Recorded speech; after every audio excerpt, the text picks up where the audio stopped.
Chapter 5. Mom's Death.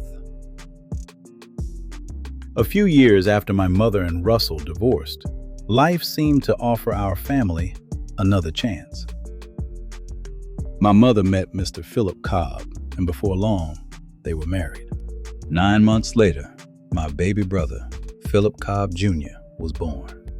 Years later, Aunt Drew told me those were some of the happiest days she had seen my mother experience in a long time.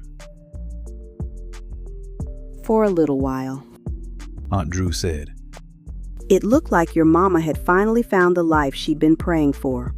She smiled softly before her expression grew heavy. Your family finally seemed whole again. For a season, hope filled our home. The laughter returned. My mother smiled more often. It seemed as though the painful chapters of her life had finally been left behind. But as Aunt Drew would later tell me, sometimes the deepest storms arrive after the brightest sunshine. And it wasn't long before another side of Philip began to surface. The gentle man my mother had married slowly disappeared, replaced by someone whose temper grew more unpredictable with each passing day. The abuse returned. Only this time, it carried even greater consequences. About a year after my baby brother was born, my mother became pregnant again.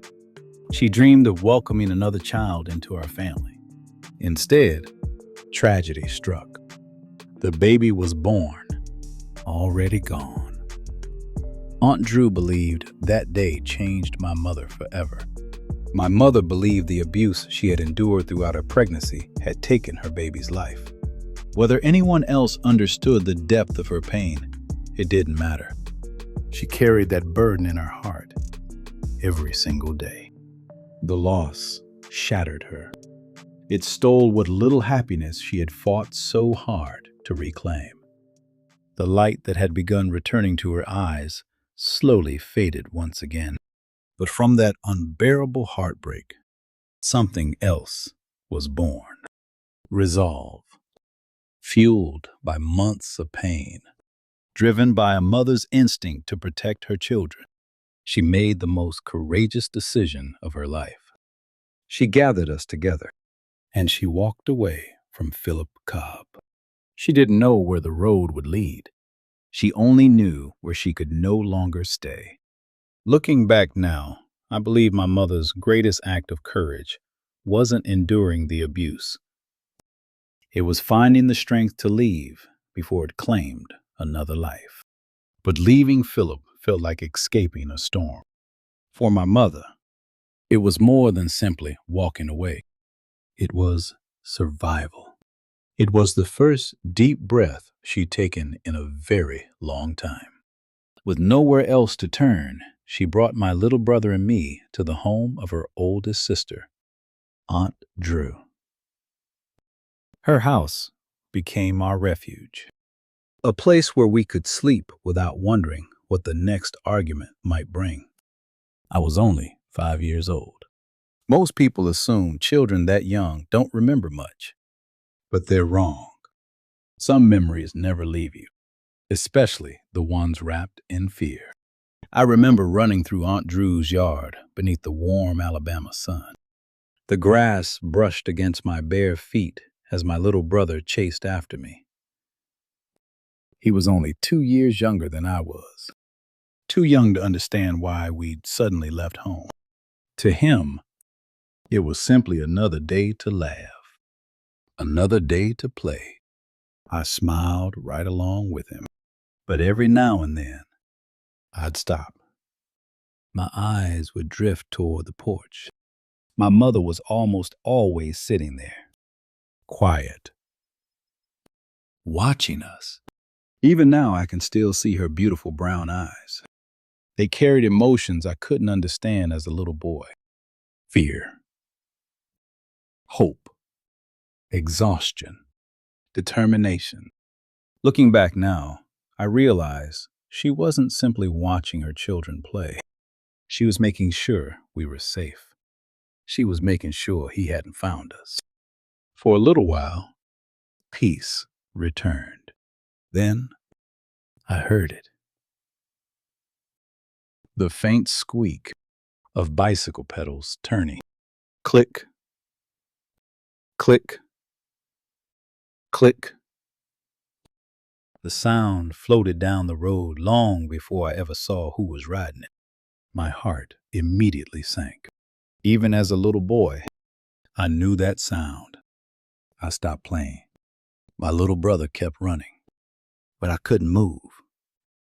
Every time I heard those bicycle tires rolling across the gravel, fear settled over me like a dark cloud.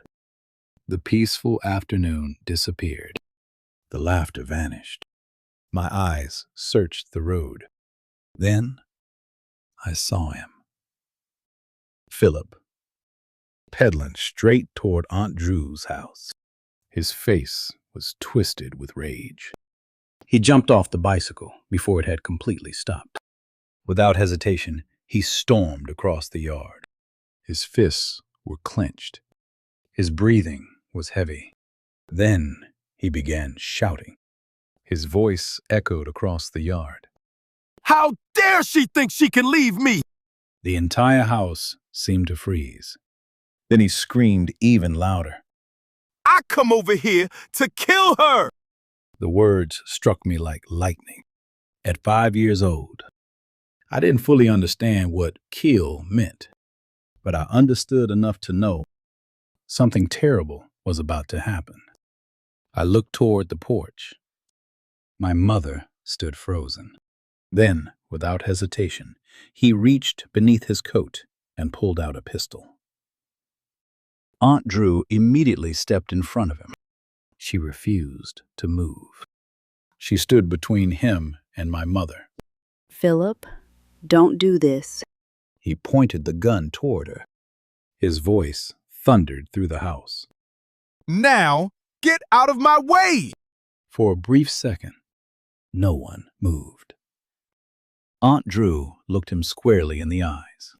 She knew exactly what he was capable of. Slowly, she stepped aside. Philip rushed into the house, with the pistol gripped tightly in his hand. His eyes searched every room until they found my mother. She froze. Terror filled her face. She threw up her hands and cried out. No, don't shoot! Her voice echoed through the house. But Philip never hesitated. The first shot exploded. The deafening blast shattered the silence. The bullet missed my mother and crashed into the glass cabinet. The sound of breaking glass filled the room. My mother turned and ran. She burst through the back door, screaming for help as she fled across the yard. For one heartbreaking moment, it looked as though she might escape. Then, another gunshot rang out. She stumbled. The bullet struck her in the neck. She collapsed to the ground and never got back up. She was only 23 years old. Looking back now, those are some of the hardest words I've ever had to say. A mother, a daughter, a sister, gone. Far too soon. In the days that followed, our family struggled to make sense of what had happened. The house that had become our refuge had suddenly become the place where our lives changed forever. Later, I learned what happened after the shooting. Family members told me that Philip walked over to where my mother lay and looked down at her for several moments. Then he calmly turned around, walked back through the house, climbed onto his bicycle, and rode away as though nothing had happened. A few days later, law enforcement officers found him and placed him under arrest. He was convicted and sent to prison. Years later, I was told that while serving his sentence, Philip killed another inmate. Because of that crime, he received the death penalty. And in 1949, at just 26 years old, Philip Cobb was executed in Alabama's electric chair, becoming the first person to be electrocuted by the state.